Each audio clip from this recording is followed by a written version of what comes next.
All right, Justin, I'm really excited about today's episode because I've been wanting to do a show like this for a while. You're a custom cabinet maker. You're owner operator of Curveside Cabinets. Yep. Welcome to the show, man. Yeah, Adam, thanks for having me on, man. I appreciate it. I feel really flattered. Like I have a long way to go, but thanks for having me on, and happy to chat, and looking forward to it.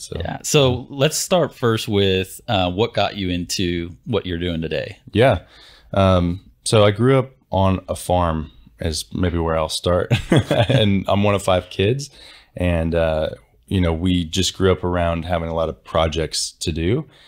So every weekend when my dad was off work, we were building something, we were fixing fences, we were, doing some sort of carpentry project probably. And so I grew up around woodworking at some level. And then there was a time where my parents were renovating the farmhouse that we lived on. And long story short, they kind of realized that they could build their own custom cabinets. And actually, well, I guess this is important, as well, a detail that they got screwed over by their contractor at the time and their cabinet maker. And so they ended up with, the cabinets that they were promised, but they had a bad experience. And they just realized there's so many gaps between like how the experience should have been and what they wanted and what they got. And so they thought, maybe we could do this better. And so I was really, really little when they started doing this. On the side, my dad works full time for UPS. He pulls like the double 18-wheelers type of thing. So he's been with them forever. But on the side, when he would get off work, he would come home with my mom, who's more of the entrepreneurial type, and they would build kitchens and bathrooms and whatever for their customers. And obviously that just, one of 5 kids, that's a lot going on. So not super sustainable. But they did it for a couple of years, and they did well. And so I grew up around this cabinet shop environment and this remodel environment. Like I literally grew up in a remodel project. And so to say I'm familiar with the process is like an understatement. It's just like my life was remodel projects. So yeah, that's how I got into it, and became familiar with it. Again, I was really young when they started their shop, so not old enough to take it over. And so if you fast forward like maybe 18 years from that point is when I decided to open my business and do something similar. And so there was no book of business to pick up. It was just, here's a table saw and a chop saw, and a little bit of, I think we spent like a couple hours talking about how to put them together, and they're like, there you go, off to the races. Wow. And so yeah, that's how I got into it. That's how I got started. Okay. Now, were you always in DFW? Yeah. So I was born and raised in the area, and my whole family's here. So all my siblings are still in this area, and just Fort Worth primarily. So yeah, this area is home for me, and it's pretty straightforward to kind of go, from starting a business to at least having a network here. So at least I didn't have to start fresh on, relocating and finding a new community. So gotcha. Yeah. Okay. So talk to us about the services you provide specifically with Curveside. Yeah. So right now we're pretty end to end in what we do. We try to be really turnkey in the process. A lot of our customers are homeowners that approach us directly and say that they want, a lot of people are self-contracting their own kitchens that work with us, but also a lot of home offices and entertainment centers. Especially those voids in beside the fireplace that like the builders always leave empty for some reason. They approach us about like, hey, can we get some bookcases in here or something nice, or we want to do a wine fridge and this kind of design moment in the living room. We do a ton of those. That would be kind of like our bread and butter. So yeah, what we try to offer and do at the highest level that we can is the design process on the front end, helping people really come up with and visualize what their product is going to look like when it's installed. There's so many technicalities and like tolerances based off of like your site measurements to, what you can actually fit in this cabinet versus what you're seeing on Pinterest. So we really help them try to dial that in to what's realistic for their space. And that creates a great visual picture for them, as well as we do the building of it. Obviously we construct everything in house. and then we do the installation ourselves. We can also do the finishing. If they don't have a painter standard that they want to use, we offer that, down to hardware and lighting and things like that. So we try to do everything. If somebody was going to do a kitchen or a home office with us, we want to try to cover end to end and have our hands on as much of the project as possible. Not because we're greedy, but because we think we do an excellent job, and we want them to not have any loose ends. Yeah. When we leave their house. Yeah, it sounds like your family's experience, that bad experience that they had, it kind of shapes your approach to how you approach the customer experience today. I got to see a little bit of that, like when we talked not too long ago. And I mean, I got to see the shop, and I've seen some of your work and just the craftsmanship. There's a lot of value there. But as I heard you speak, there was a lot of emphasis on like the client experience. So what's a client experience like working with you? I think that if you could boil it all down, it comes down to listening to the client, and hearing what they're looking for, and making detailed notes of that and capturing as much of that as possible. Like I said, when you have somebody that approaches you and you're familiar with this, you work with this all the time, where they have this grand vision of what they want. And then there's a ton of like unknowns of like, well, maybe we could do some of this, some of that. Help me merge this into one functional, great looking project that we want to have installed in our home forever. And so I think the process all starts with just listening to the client and trying to capture as much of their dream. I always tell people, let's start with your wish list. Like, what would you, if there were no limitations to this, what would you have in this project that you're looking to get done, and all of your cabinetry and the storage and things like that? What would be in this space ideally? And then let's start reverse engineering that. And so I think if you begin with end in mind, you kind of just do some wish listing and get a total note together capturing all of that, then you can work your way backwards and start working with the real world, right? And so really that conversation, that initial conversation, and then the design process is where we really, I think I hope we're a little different and better than maybe the competition or whatever, that we offer as much value as possible in that process. Sure. We want to really remove ambiguity and instill confidence and trust in our client, that not that we're just like the best cabinet guys in the area, but that they're really confident that what they're asking us to design is going to achieve not just aesthetically, but functionally what they're looking for. Yeah. So I could speak more to the steps after that, but that's where we start for sure. Yeah. And we got to see a little bit of that, our design firm, when we talked to you about a project or a potential project. Yeah. And I know that we were looking for like a quick turnaround on an issue problem we were trying to solve for. And I mean, you nailed it. Like just like right away, understood. You and April, our principal designer, talked about the scope of the project, and then you put a quote together. But more than that, you also did like the rendering, like more than just like a flat elevation too. You did rendering, which I know for clients we work with, when we do renderings, that's not a small task. Like I think nowadays people just kind of expect like renderings. If you work with anyone who's doing a project that has any sort of level of design, you just kind of expect, oh, there's going to be a rendering, right? I get to see what this looks like before I hit the commit button. But that's not a small task. And I think that deliverable brings a lot of value, even if it's not as appreciated as it might, need to be, considering the work that goes into it. Yeah. But yeah, I saw the value just from that, interaction that we got to have. Talk more about those next steps though, for the client. Yeah. No, I think the renderings really help both of myself and the client understand what they're asking for. So when it comes to that's the first step. Let's have a conversation. Let's see if we're a good fit. Are you looking for something that we can do for you? Right. And then we'll talk about your designs and get a little bit into the details and try to capture the big items. and just understand what your goal is in the design.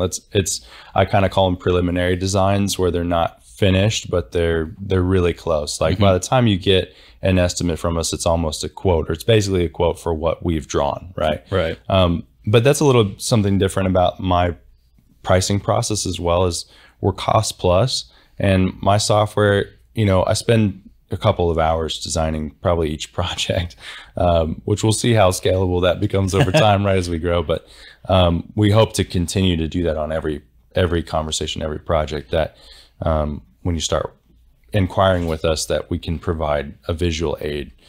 So it does a lot of things, but so it's a visual aid for us to reference back to, like, hey, we're building this specifically, and this is what we've included in your estimate. And so that's where the estimate comes out of. And our software enables us to see, like, how many sheets of plywood we're going to use, how many board feet of hardwood we're going to need, how many drawer slides and door hinges, and et cetera, right? And then I know how many days we're going to need on production to build it and install it. So you're getting almost a quote out of it. But that's the estimating process. We're cost plus versus a linear foot price.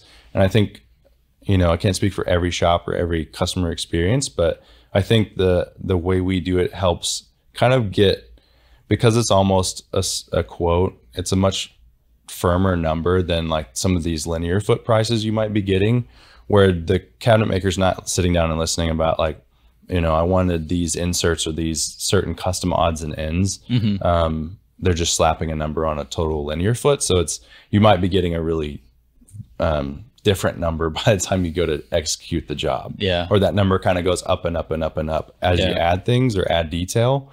And I don't really like to start there. I like to start at what is the wish list? What's the maximum that you would probably end up spending on this if you got it exactly how you wanted it? Yeah. And then you could work backwards if you needed to. Sure. Value engineer in places you can. So yeah, we're big on, I'd say that's the front end of this whole process, kind of where we spend the bulk of our time. But then after that, because we've already worked through so many details, once we go from preliminary designs to your estimate, and you feel comfortable with the numbers, where we're going to go with your project, we're going to work towards a deposit.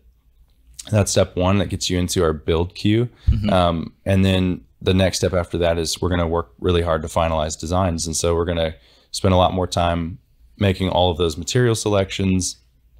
One of the things we do now, we just did on this other project, is we built live cabinet samples. And this is we'll build custom samples for any customer of ours to really see if they're doing like a different door profile or something really unique. We'll make a test batch before we ever do the full thing, because we don't want you to ultimately get something installed you didn't want. Sure. But in this other project that's a little bit larger scale, I actually went and installed an upper lower model of exactly how it would look with the special hardware and exactly how it would function. Because this client's an engineer, and he knows, he needs to know, this is what I'm getting out of this specifically. And so we went to a lot of effort. I think we spent a lot of time and energy on the preliminaries and on the design side, and on even the working models, to, again, remove ambiguity, make sure you're really confident what you're getting is what you're really wanting at the end of the day. Yeah. And not every project's that complex. Sure. Some of them are much more simple, and some people really know what they want. So the design process can be quicker, but that's the final design process. Work through all the little, I think, sticking points in the design, or, details where people have questions about things. Yeah. And then once we get a signature on that design, we're able to purchase materials and start scheduling production after that. So then our lead time is whatever it is at that time. Sure. And we just try to keep people in the know as we're building things, send pictures of stuff as it progresses, and then schedule installation, and hopefully we're in and out of their house in a day or two. Yeah. Yeah. So that's pretty much the process, start to finish, but more heavy on the front end of the design. And then it kind of speeds up right after that, because everything's decided. Yeah. I'm blown away that you do like a working model too. Like I know that's like, a particular like project that called for that, but to even, think to go there and provide that level of value, for a client, I think is huge. I think it speaks a lot to like, just your level of insight and what you're willing to do to make that customer experience bring a lot of value. Because, we know that these are some huge investments that people are making. These are things that are in people's dream homes. They've got to a certain point in life where they're ready to make this investment now, and just to have that level of experience or customer service from you, and that valuable experience that they get from working with you, I think is huge. When it comes to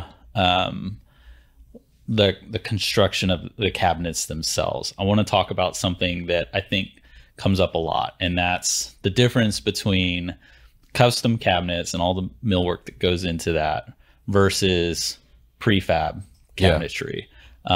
From your perspective as a custom cabinet maker, talk us through, those differences, the value, and what's worth the investment. Yeah. So, obviously I'm biased because I'm a custom cabinet maker, right?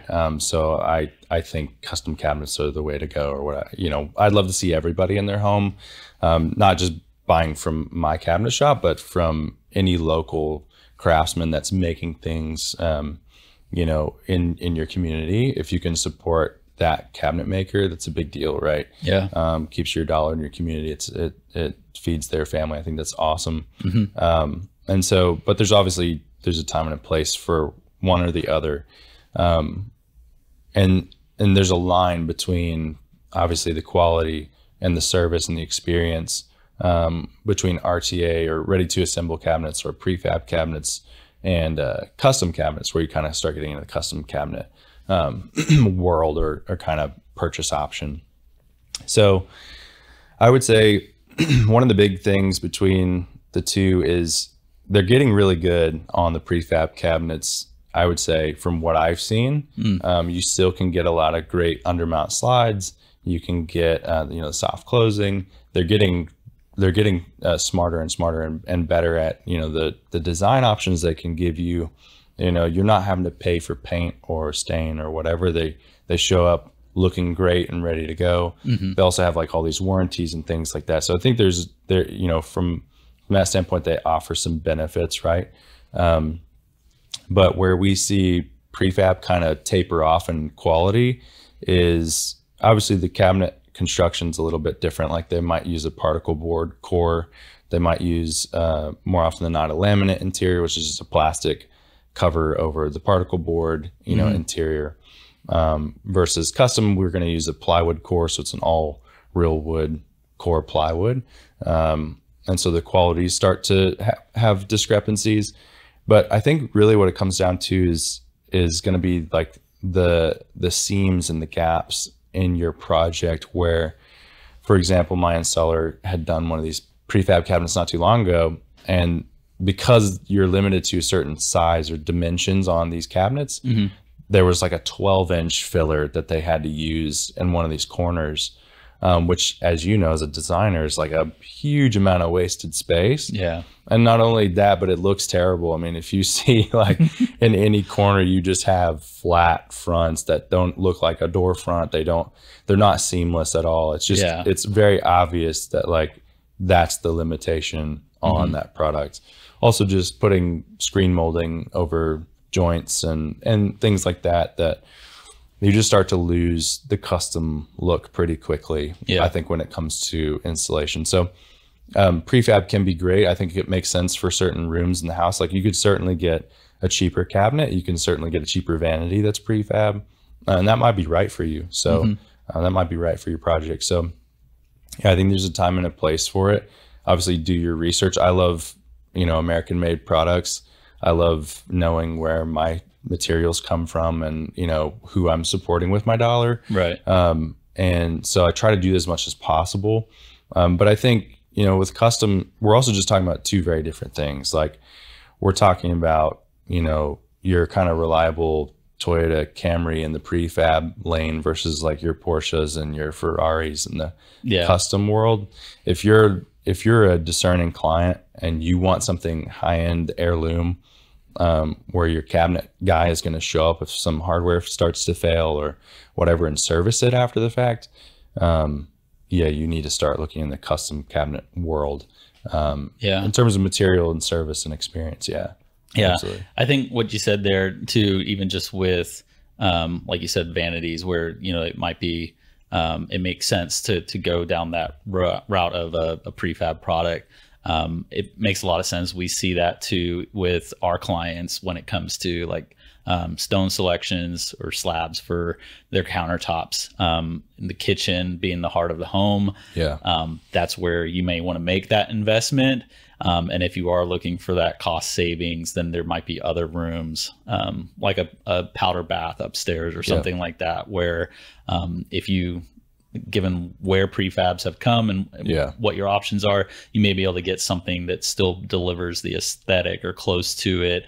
And you're less concerned about that, as whereas in your kitchen, it's a focal point and that investment is well spent. Yep. And I think you end up needing like a really good installer.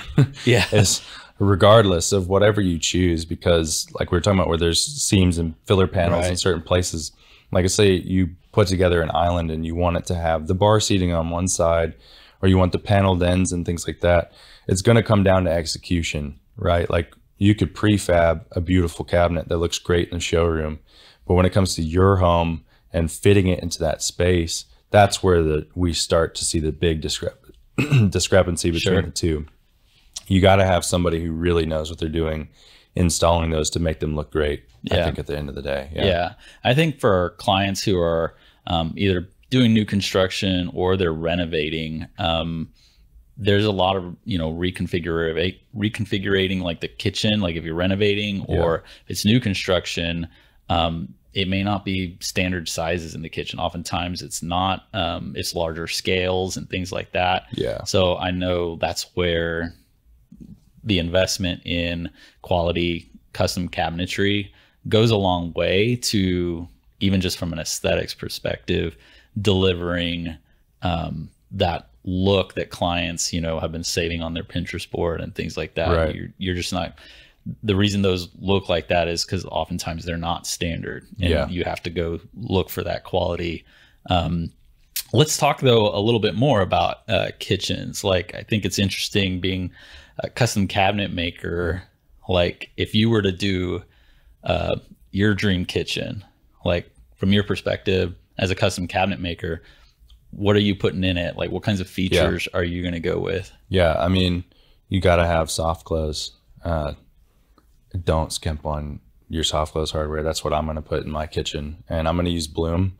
They're industry leading. I had the same engineer client asking me, what kind of hardware are you using? And, what is that reliable hardware? Do you, trust it, whatever? And I've told him, in all the years that I've been doing this, I've never had to go back and replace one of these hinges that's failed or one of the slides that's failed. So, coming up on 7 years of doing this full time, and, almost every project is what I mean by full time. Like, I'd say like 99% of our jobs are Bloom hardware. So definitely go that route. Don't skimp on that. It's very marginal in terms of cost versus like a regular close hardware. So, I got to have that in my kitchen as a starting point.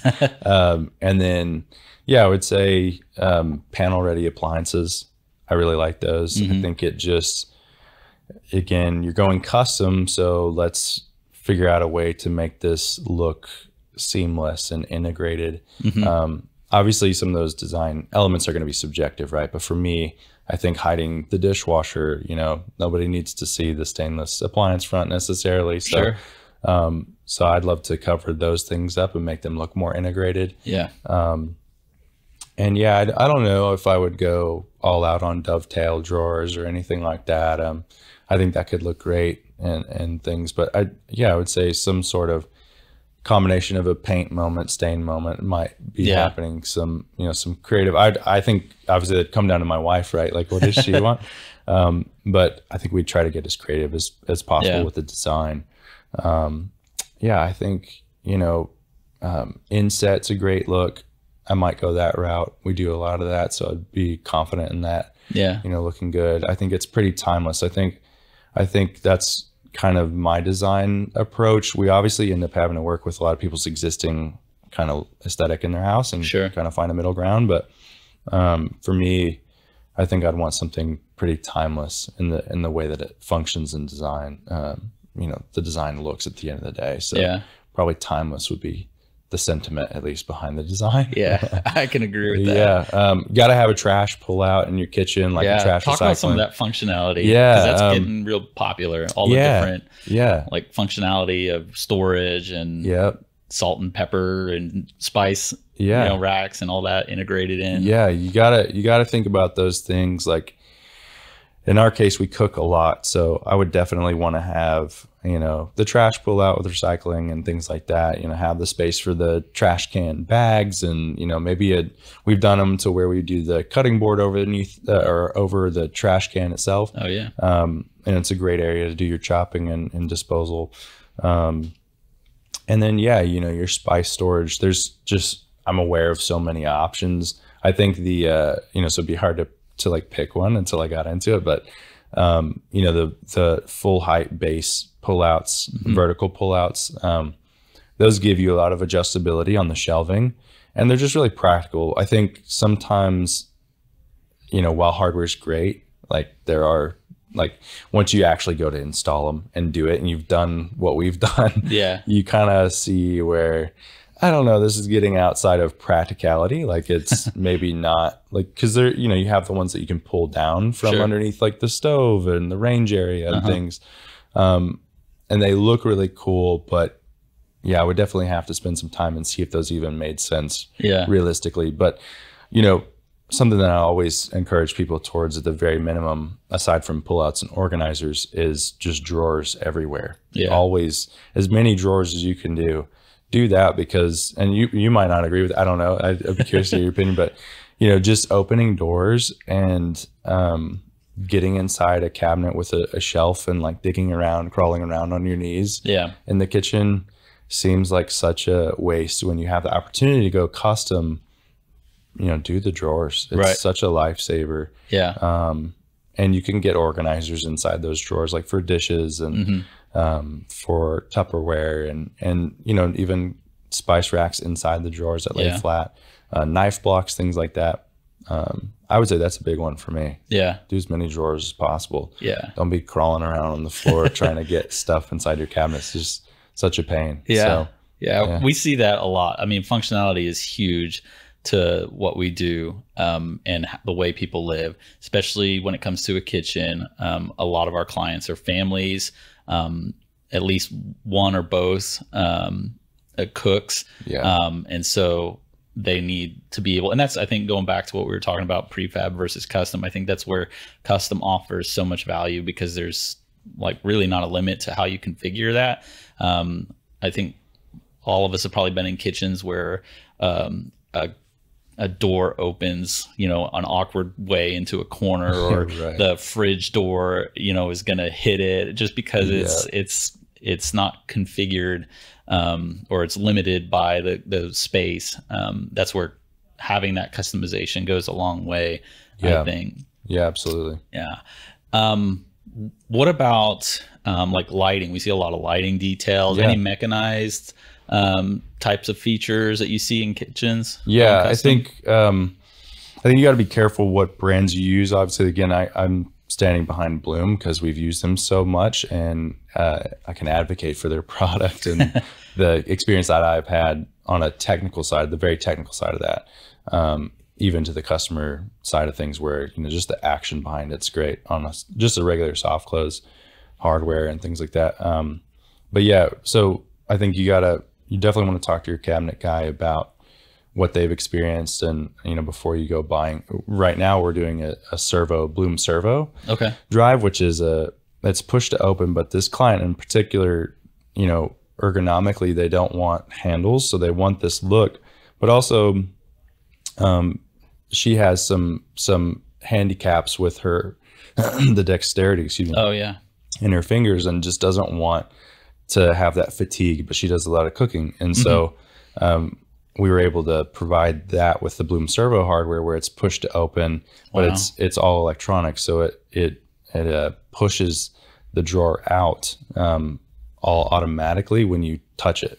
And there's also, when you get into that, there's like a mechanical version of that, but it's a little bit more frustrating to use because if you don't close it hard enough, then it might, bounce back outside of the cabinet.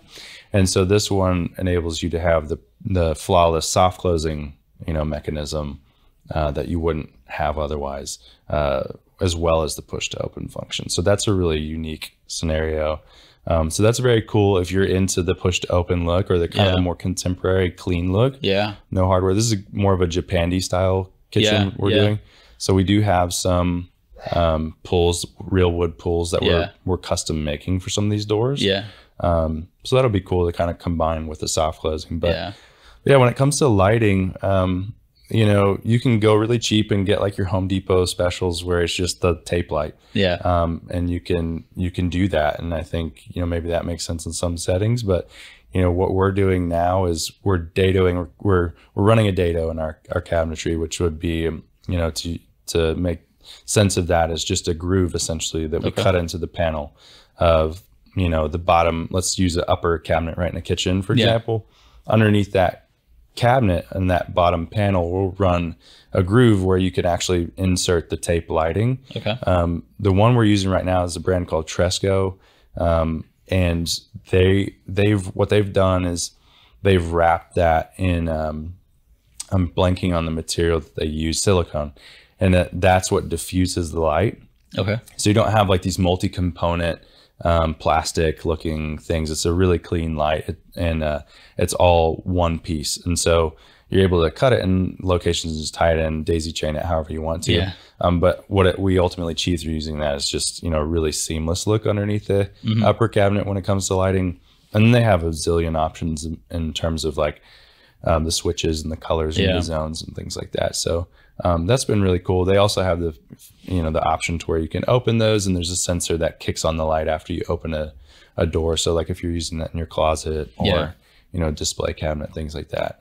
So those are really great. They run off of a you can hardwire it, but you can just plug it into an outlet and it'll convert the voltage for you. So there's some great options, especially for somebody who's doing an entertainment center, and you don't want to bring in an electrician to reroute all this stuff.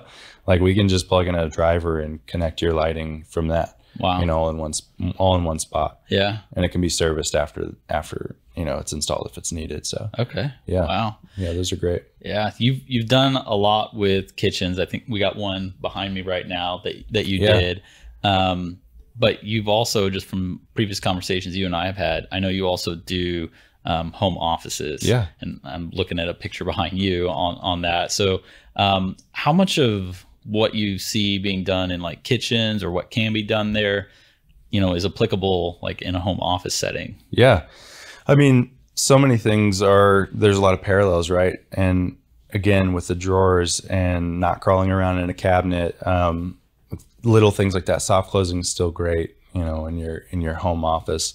What we try to focus on I love home offices. Like it's really fun to do. I think most people who work remote are either business owners that are, wanting to, have an environment in their home that allows them to really feel like they're at their office and this is their space, or kind of their platform to put their best foot forward. So if you're doing a lot of Zoom calls, having a backdrop that doesn't look like, this random stuff you're storing in your back room is really nice. And it gives you confidence to kind of feel put together even while you're at home. And so we have a lot of fun designing those, and there's, aesthetically, there's a lot of options you can go with, but functionally a lot of similar pull-out options and inserts and stuff like that when it comes to the cabinet design.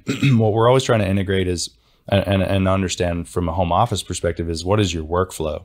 Like, are we doing a lot of paper management? Are you scanning and printing and shredding a lot? Are you docking, your tablet and your Apple Watch in this drawer and you want a place to charge it? We can do an integrated plug and things like that, all again without really having to involve an electrician, hopefully, because we can just tie it back to your outlet. And so, there's a ton of options in that, built-ins with desks or just doing executive desk builds themselves. we can do all of that as well. And then the lighting obviously is a great moment in a lot of home offices to do. So yeah, there's a ton of parallels between the two. I think you're always working off of, and you can speak to this as well, like the design anchors is kind of what I consider them to be, in whether that's a kitchen or a home office. One of the design anchors in a kitchen obviously is like your appliance selection. Sure. Like I'm always designing your cabinets around the appliances. So are they panel ready, built in, you know, things like that. And so we kind of take that same approach to the home offices. Are you desking at the built-in, you know, what size monitors are you using? And then Sure. do we allow enough tolerance for that? Again, what is your workflow? And then how do we integrate that into the cabinetry? We do a ton of file drawers and storage. We do a lot of printer pullouts and a lot of shredder pullouts and things like that. Yeah. So, yeah. I got to imagine, you know, being a custom builder like you are, especially when you mentioned executive desks. I got to imagine that is highly beneficial for someone who's like in that market. We had a client once who was looking for an executive desk, and we had to go down the road of like custom building that desk because they had very specific desires out of the height of the desk, like the working surface, just the height between the lap and their lap and the keyboard tray. Yeah. Even just the dimensions of the pull outs themselves. Yeah. You know, if you wanted to do custom piece of furniture, it sounds like that's totally in your wheelhouse. Yeah, absolutely. For a home office. Absolutely. Yeah. We love doing those custom pieces. And, you know, I think that's where, you know, as you're talking, I was thinking about cable management and things like that as well. You know, it's such a big factor in who you choose to work with as well. Just them understanding how this office is supposed to function. And then, you know, what kind of desk do you need? Do you want the keyboard tray to pull out, you know, and where is it sitting comfortably at your knee, you know, at your sitting height? But yeah, we absolutely do that. You know, very similar to a lot of the kind of standalone islands that we'll make, you know, for kitchens and things like that, or prep tables. It's almost furniture, really. Right. Yeah. If anything, with a cabinet element to it because it has drawers and hardware and things. Sure. But yeah, we love making those. Those are a ton of fun. And I think, you know, it's a ton of fun just kind of capturing that client's vision for their space and what they do. Like, it's fun to hear what they do for a living, and helping them feel like they can do that seamlessly. You know, the clutter in the office, there's no worse way to like end your week or start your week if you just have stuff everywhere. So, you know, finding a home for all of that to where it flows well. And you feel like, you know, the goal with an executive desk to me is, you know, one that you would feel like you need to spend less time at, you know, from a work, you know, management standpoint, is because it's really set up to allow you to do your best work. So, but yeah, we can do, you know, the hardwood glue up tops, you know, the solid hardwood tops and things like that. And I think what's cool about the executive desks too, is that, you know, that would be an heirloom piece for sure that you could pass down to your children and their children type of thing. Yeah. That's an investment I think worth making too. You know, it doesn't have to live with the home if you want it, you know, to travel with you. So, yeah. Well, this episode's been great, man. Like, you've talked us through like what it means to be a custom cabinet builder, the value that you give, not just in the products itself, but also in the experience. I can hear just you talking through the attention to how it's going to impact the client, both in the products that you're creating, but also in the process of getting to that endpoint. So if someone is interested in working with you, what's the best way to get in contact? Yeah, absolutely. I mean, go to curvesidecabinets.com, and that's KERF as in Foxtrot, SIDE. So people say curbside, like pickup, all the time. So anyway, I felt like it's good curve, to clear. like a cut curve, on a saw. Curve means the cut of a blade. I'm impressed you know that. Yeah. So go to curvesidecabinets.com, and then you can just book your discovery call on there. we call it a discovery call because we're just trying to see, have an introductory informal chat with you and see if we'd be a good fit for what you're looking for. And then we'll take you through the steps from there. But you can go to Curveside Cabinets on Instagram or Facebook and give us a follow and see what we're up to. Awesome. Start there. We'll put all that in our show notes. Justin, Perfect. Thank you so much for being on the show, man. Thank you for having me. I really enjoyed it. This was a ton of fun. Awesome. Thank you.